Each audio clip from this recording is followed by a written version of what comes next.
Thank you for tuning into our seller interview series. Up today, we've got an Amazon FBA and e-commerce business for sale in the sports and outdoors niche.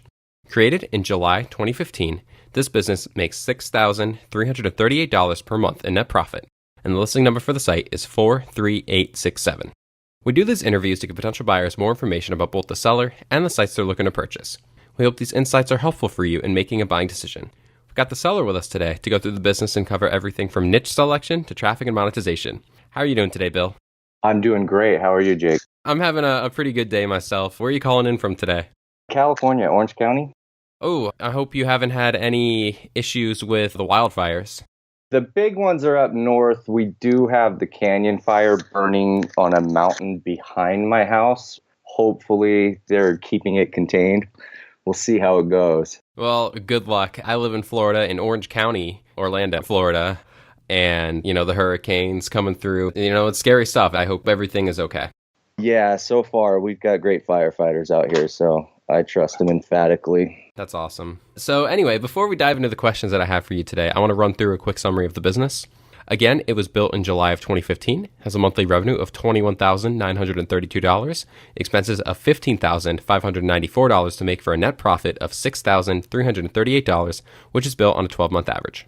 Included in the sale of this business are the domain, site content and files, Amazon Seller Central account, brand registry, Walmart account, sales backer campaigns, social media accounts, which includes Facebook, Instagram, and Twitter, pictures, and logos. Inventory is not normally included in the list price, and further details can be provided to active depositors. Bill, can you tell us a little bit about your background in building and running online businesses? Yeah, sure. This was actually my first foray into online business. It didn't quite start out as this model. At first, I was drop shipping. I built a site and listed against eBay, Amazon. Quickly realized without traffic, the site was just crickets. And Amazon, I was competing for the buy box against multiple sellers. The profit margins were slim. And I thought to myself, man, there's got to be a better way. What if this company had its own products? In my naivety, I didn't realize it was an existing industry in private labeling. As I looked into it more, I learned the criteria was for finding and sourcing the products, and it morphed into what it is today. And so how did you choose this specific niche? Well, they say do what you love and you never work, right? That's a lie. But I love the outdoors. I grew up still camping, hiking, hunting, shooting. You do it with my daughter, my wife. And outdoor products sounded right up my alley. And once I did a little research and realized that it was like a viable niche monetarily, I was all in. And so if it's something that you love, why are you selling the business? Well, a couple reasons, actually. One is my wife and I have an opportunity in the healthcare space, something that she's really passionate in as well. It's going to be very capital intensive. It's going to be for purpose, which is something my wife and I have really always dreamt of doing. So that's the main reason. I got into print on demand in mid-2016. I love to create, and that's right up my alley. And that one I've just been super into as well. And I just kind of had to pick and choose what I'm going to do moving forward. And this one just looked the most attractive to sell to an investor. So basically, you want to sell the business to be able to go and fund what you and your wife really are passionate about. Yeah, exactly. That's very understandable and honestly pretty cool that you get to do what you love, even if, as you say, it's still work. Yeah, definitely still a little work. So this business was built in July of 2015. What was the trajectory of the business within the first few weeks and months? Honestly, when I first kind of had put it up and didn't know what I was doing, it just kind of stayed stagnant for a couple months. When I really decided, focus my attention on it and learn the tricks of the trade, it just blew up and it was producing a profit within a couple months. And that's when it just led me expanding the product line. And then I really hit a home run with the next product. And it's just been on a steady growth ever since. Have there been any real bumps in the road once you got it all figured out? There's always bumps in the road with any business, learning things like, customs and what Amazon expects of you. There's always a learning curve, but nothing that, you lose too much sleep over. How many different products do you have? We have 3 SKUs live now. And correct me if I'm wrong, you also, in addition to the Amazon FBA model, which we'll cover in a sec, you have an e-commerce store, correct? We do with our e-commerce products. The e-commerce store still has some of the drop shipping stuff left up, but most of that stuff is just out of stock. So what made you want to get into it, the e-commerce side, if you're not going to keep it in stock and whatnot?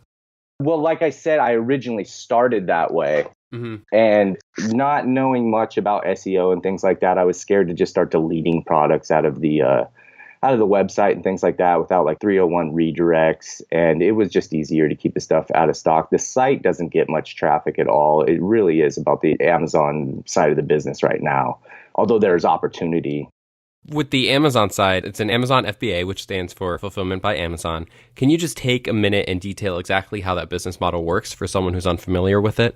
Well, like you said, fulfillment by Amazon. This means Amazon stores your products for you. Every time somebody purchases a product, be it on Amazon or any other sales channel you're using, Amazon will pick, pack, and ship your product to the end customer for you.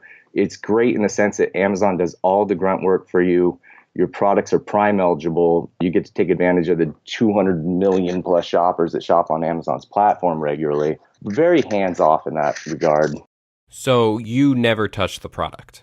Well, they get shipped to me directly at my house and they get prepped, is what we call it, SKU labels that Amazon requires and they get sent into the nearest fulfillment center, which is right about 30 miles away in Moreno Valley, and super cheap shipping to get them from your house to there. And that's when Amazon takes over.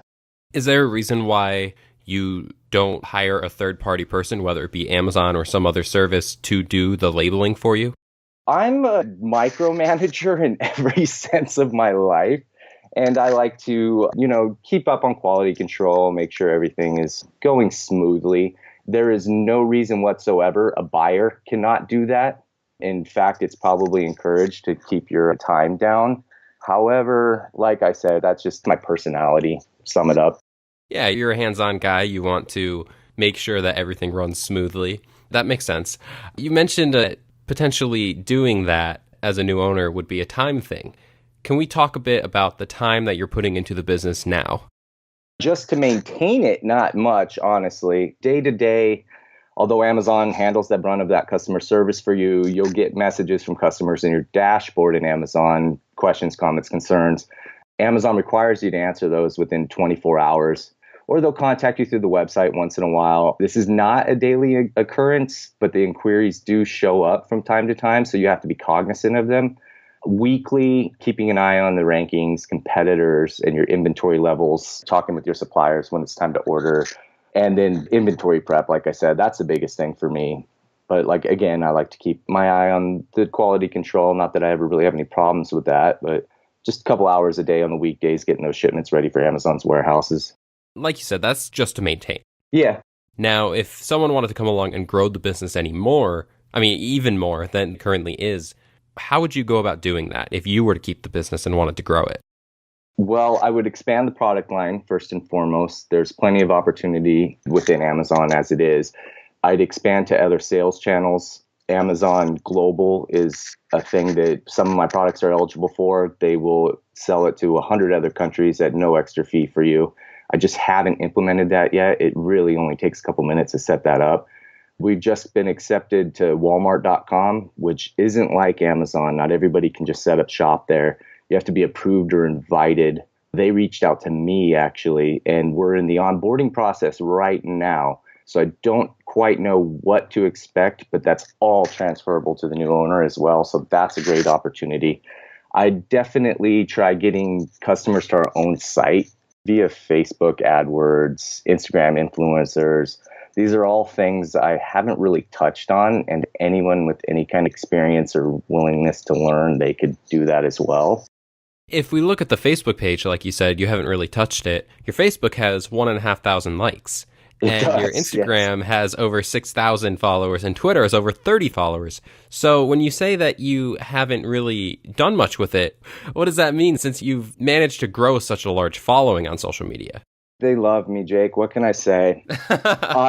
Honestly, Instagram, you just post pictures of the products and things and just interact with people that use the same hashtags as you. But I've never tried to sell them or, it was just all about just communicating with the audience. And it just organically grew like that. It just resonates with people, I would assume. And then Facebook was kind of the same thing, spent the first free advertising money that Facebook gives you when you sign up, just, for likes to the page, and people just came. But again, it wasn't anything that I put any effort into. It just sort of happened. So that's the social media side of it that is a potential for growth for a new owner who would come in and have that experience to utilize that platform. Have you tried anything with email marketing? I have not. Again, I just kept it to the Amazon. It was producing great results.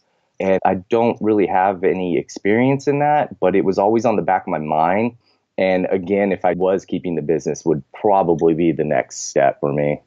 And how many different countries are your products currently available in? Right now, we're just in Amazon US. So to tap into those other marketplaces is a big thing that you can grow this business with. Do you have any reason to believe that this product would or wouldn't do well in other countries?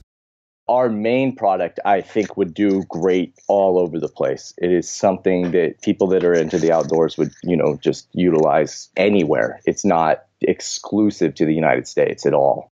Are the products originally designed by you? Well, I found products that we're kind of selling, and then we just put our own take on them. So these products do exist. However, we've improved upon them for the audience.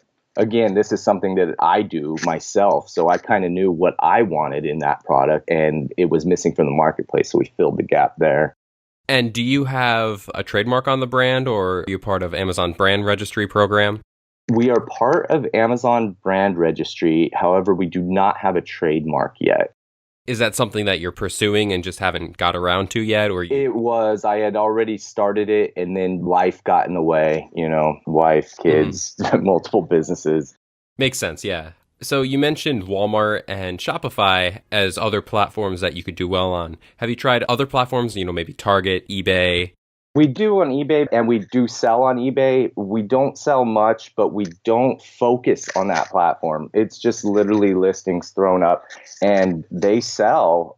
And again, like I said, when Walmart came knocking, I just seized that opportunity and then thought to myself, yeah, I should definitely do that. But again, this was all very recent and just hadn't got to it yet. Have you done anything with putting out content, writing blog posts to try to promote the products and the niche? We do have a couple blog posts on the website. Again, I was just so fascinated with how easy it was on Amazon that we hadn't really done anything with that. You have a website, but you don't currently add content to it regularly? We don't add regularly, no. Mm-hmm. But it's not like there's nothing there, so it could be an opportunity for someone to come along and start adding it regularly. Oh, without question. Anybody that's willing to do that is just going to see huge returns, especially when they know what they're doing. We've talked a lot about plenty of opportunities available. Are there any extra last minute ones that you want to put out there for someone with a certain set of skills could come and grow the business more in this way? Well, again, anybody that has email marketing skills, that's a completely untapped thing. Anybody that's got social media skills, if I can manage to do it without even having my own social media accounts, somebody that knows what they're doing can just work wonders with what we've built as a foundation with that. So those are a lot of the opportunities that are available for the business. Now, let's talk a little bit about the risks associated with the business. Are there any big risks associated with this business in terms of the products or the platform or the manufacturers that you feel a potential buyer should be aware of? Well, being completely transparent, I think the biggest concern should be the fact that it's a business built mostly in somebody else's sandbox. Things can change in that kind of environment. I mean, it's not like Amazon's going anywhere. They're the biggest company in the world, or pretty close to it at this point. But they do make it quite clear these are their customers that they're allowing you to sell to. Not pissing them off and staying within their terms of service is paramount. Increased competition is always a concern in any business, not just this one. It's no exception. I'd always be looking to diversify the products and sales channels so revenue is not completely dependent on one product or channel. Elements hold true in any type of business, though, whether you purchase one or start your own. Are there any special skills required to run this business that you might have to teach someone? Maybe it's pertaining to the niche or how the business is run or anything like that? If the buyer is using it as a passive asset, it's minimal. Working knowledge of selling on Amazon would obviously be a good start. There's an abundance of courses, free and otherwise, YouTube videos, etc. But as far as expanding the business, skill sets like we mentioned before in email marketing or social media and things like that, anybody willing to learn or outsource them. So now that we've talked a lot about the business, it's now time to make a deal. If someone's looking at this and thinks that they want to take this on, would you sign a non-compete? Oh, absolutely. Although we still sell print-on-demand items like T-shirts and stuff on Amazon, nothing remotely involved with this niche or these types of products. So I have no problem with that. And you've already talked a little bit about it, but how much support specifically are you willing to offer a buyer with helping with the transition? Oh, I'm willing to give whatever's needed based on the new buyer's skill set. I'll do Skype calls, phone calls, emails for 30 days. And honestly, moving forward, anything they need that should arise after that via email, just shoot it over. This was my pet project for a couple of years, and I'd love to see somebody blow it up, Yeah, I'm sure that's very reassuring. And I really do hope that you find the right person who can blow it up for you. Oh, I'm excited too. So the best case scenario is that someone comes along and gives you a 100% cash offer of what you're looking for. But if that didn't happen, would you be open to negotiations about other deal structures? I'm open-minded and I'm always willing to negotiate. I'd just love to see what somebody brings to the table and just handle it on a case-by-case basis. That's awesome. Thank you so much, Bill. I have one final question for you before I let you go. But before we get to that, I want to run through the quick summary of the business again. Okay. It was built in July of 2015, has a monthly revenue of $21,932, expenses of $15,594 to make for a net profit of $6,338, which is built on a 12-month average.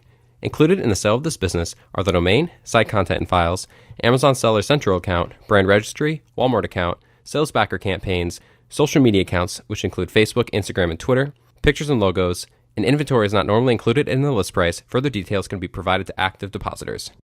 Oh, I'm sorry. Before we get to my final question here, something I made a note to ask about earlier, but I forgot. I'm unfamiliar with Sales Backer. Can you just detail what a Sales Backer campaign is? Sales Backer is a platform that you can integrate with your Amazon store that will send follow-up emails to your customers to make sure that they're satisfied if they have any questions, any problems at all, just to remind them that you're able to reach out to. And it's also kind of to help generate reviews for the product. As some people are aware of, Amazon changed their terms of service, so giveaways and things like that. So it's really tough to come by reviews. So you kind of have to go above and beyond to make sure those people want to review your products, and Sales Backer helps you accomplish that. Yeah, that definitely makes sense. It's just another tool to utilize for growth. Okay, so my final question for you, Bill. Thank you again for being on here. Oh, no worries. What is your best 30-second pitch on why someone should purchase this business? It's like Shark Tank. The reason somebody should purchase this business is whether you're a portfolio investor or an entrepreneur that's more hands-on. This business can be molded to fit. It can continue to produce great returns as is with minimal maintenance. And it also has amazing room to grow and to expand. And having the biggest e-commerce company in the world facilitate most every aspect of your business for you is an amazing opportunity. Yeah, I mean, it certainly helps. Like, as you said, Amazon is one of, if not the biggest business in the world, and you're utilizing their platform to sell your awesome products. It's a great opportunity, and this one's already set up and proven. Mm-hmm. So you've got a proven product model, proven 3 products that you're selling, and even more opportunities for growth by utilizing some of the things that you lack the skills to do right now. Yeah, exactly. And anybody that has the willingness or already knows it is just in a perfect position for this. Thank you so much, Bill. I really hope that you find the perfect person to take on your little pet project, as you called it. And thank you so much for taking the time. Thank you, Jake. Thanks for having me. It's my pleasure. I had a really good time. If you're watching this on YouTube, subscribe to our channel. And if you want more information, the link will be below the video that will take you to this marketplace listing. If you're watching this on the listing site and want more information, become a depositor today. All you have to do is click the button, make a refundable deposit, and you'll be given everything you need to review this business. Have a great day.